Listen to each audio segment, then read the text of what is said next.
Hello guys, this is Amol Khedkar. I welcome you to this video. This is a very interesting article that you can see on your screen. This is from South China Morning Post. And what it says is that Russia accuses top Arctic scientist Valery Mitko of spying for China.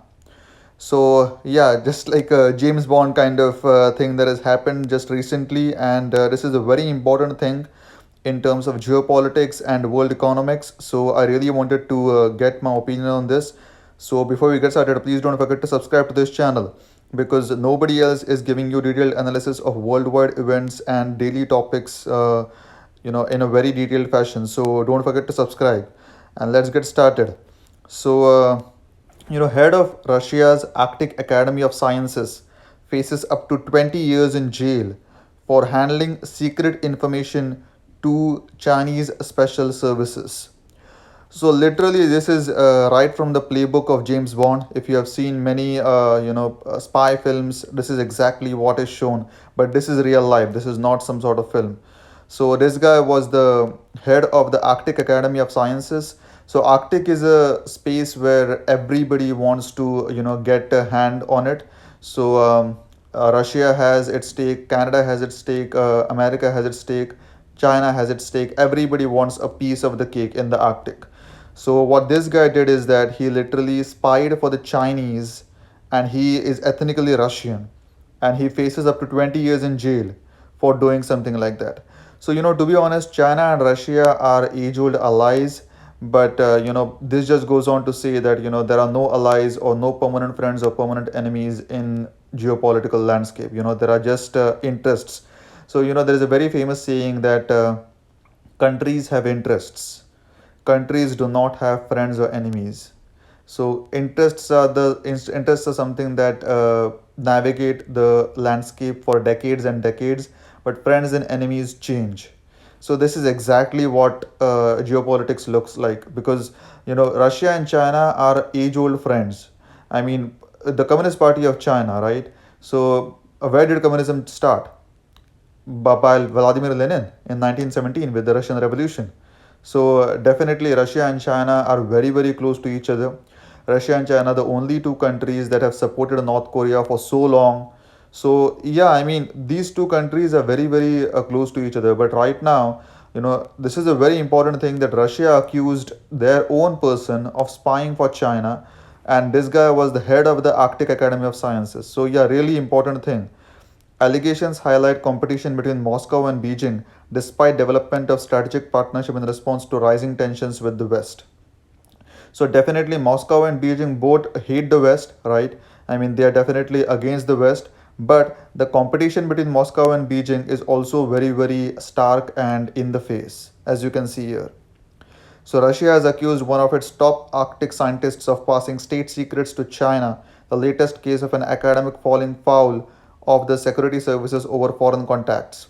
So this is not the first time that a Russian scientist has, gotten into the hands of China. This is not the first time. This has happened before, and I'll also give you a detailed analysis of how exactly this has happened before. So investigators say Valery Mitko, president of Russia's Arctic Academy of Sciences and a visiting professor at China's Dalian Maritime University, handed secret information to Chinese special services, his lawyer Ivan Pavlov said by phone. Mitko, 78, who faces up to 20 years in prison if convicted, denies the charges. So this guy was the visiting professor at China's Dalian Maritime University, and the accusation is that he handed this secret information to Chinese special services.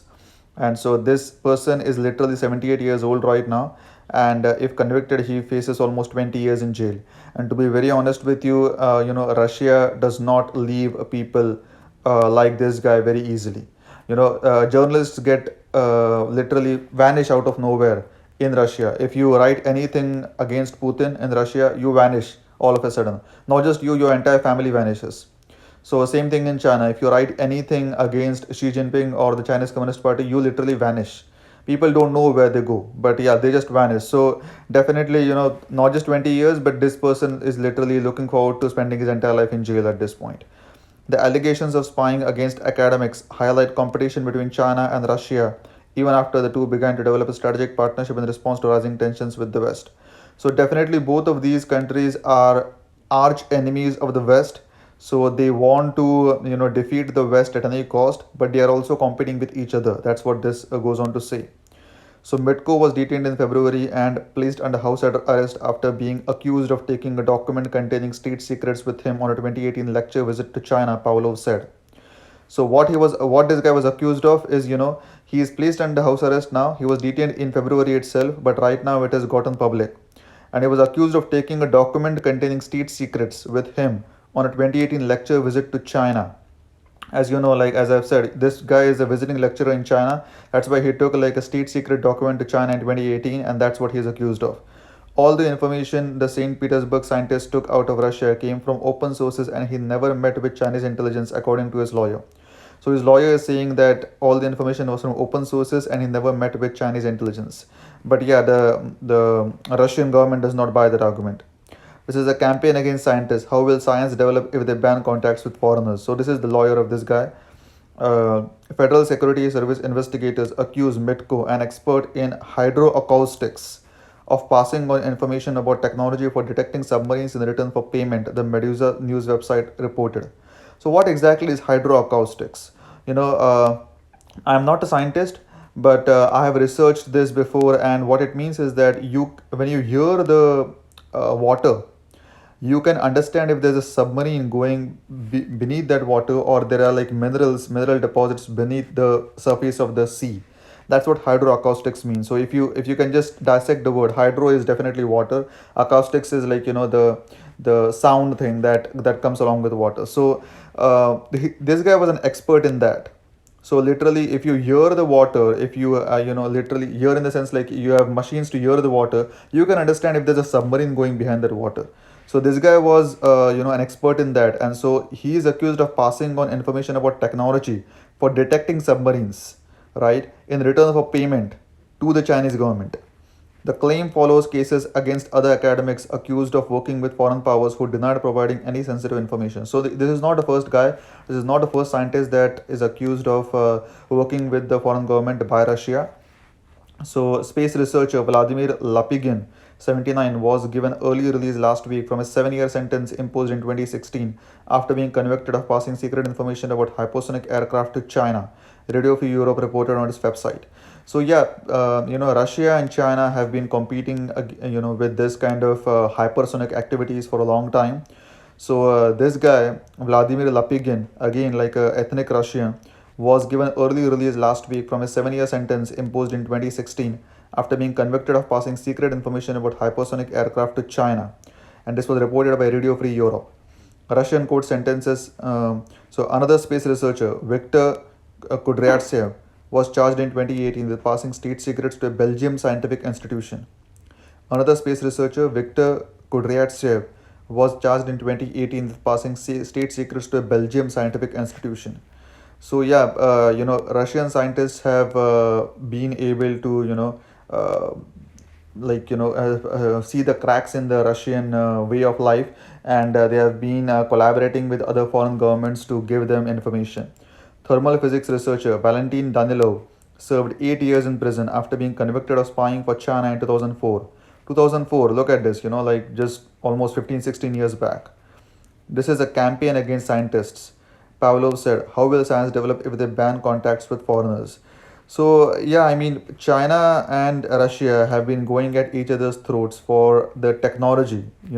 As you can see, Arctic is also a very important thing in the world politics, because,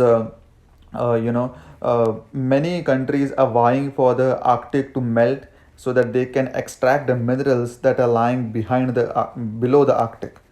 So if you know what that means, right now Arctic, you cannot drill in the Arctic, right? Because it is all covered in snow. But once it starts melting, you can literally drill into the Arctic, and you can literally extract everything from the Arctic. So that's why many countries are trying to get a hold of the Arctic, and get their piece of the cake as soon as possible. So what I think is that definitely Russia is not going to leave this guy very soon. They are definitely going to accuse him and jail him for the rest of their lives, because even normal journalists don't get a free pass in Russia. I mean, forget about when you are accused of like treason, right? you are accused of giving state secrets to a foreign government, then definitely Russia is not going to leave you very soon, and definitely Putin is not going to leave you very soon. So even in the reign of Stalin or Lenin, many people were just deported to the gulags in Siberia. If you know the Russia's history, right? So I'm very fascinated by all these things. If you can see, so even at that time they were deported to Siberia in the gulags that were somewhat similar to the concentration camps that Hitler had. So yeah, Russia has been doing these kind of things. There is no freedom of speech in Russia, nor is there any freedom of speech in China as well. But these two countries, which are the so-called complete opposite of the West, and if Trump fears one person, that is definitely Vladimir Putin, because Putin is the most powerful person in the world right now, and that's why I mean, Russian interference into the American election was just such a big thing, like just a few years back, right? So, and China as well. China is the next economic superpower. So definitely, Russia and China are getting at each other's throats to gain the technology information as soon as possible. So I'll stop talking here. If you like my analysis of this article, please don't forget to like, comment, share, and subscribe to this channel for more videos like these. Thank you. Have a good day. Bye bye.